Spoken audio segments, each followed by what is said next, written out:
नमस्कार, माझं नाव शीतल प्रवीण निलमवार.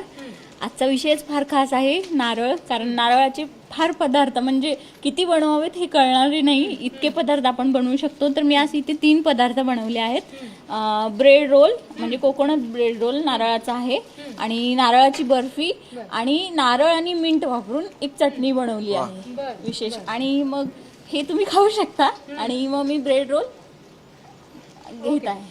हा स्वीट आहे की हा स्वीट पदार्थ आहे, आणि यामध्ये साजूक तूप, सुके मेवे आणि थोडं स्वीटनेस साठी कंडेन्स मिल्क वापरला आहे.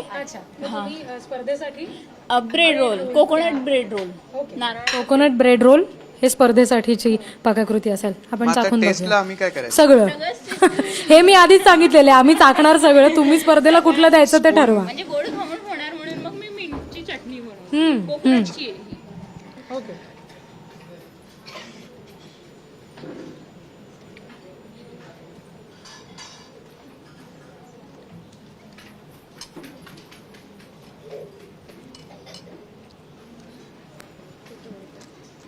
त्याचं खूप छान. सगळेच 2-3 तुकडे छोटे छोटे करा.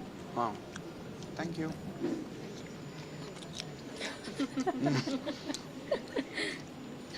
आता या 2 दिवस जेवणार नाही आहेत मला वाटतं. जसं मला ऑफिस मधल्यांनी माझ्या सांगितलं, तू जेवू नकोस, हेच खा.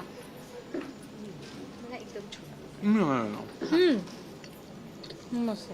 ती कंडेन्स मिल्कची पण छान आहे. टेस्ट तशीच आहे. मस्त चविष्ट झालं. चटणी आहे.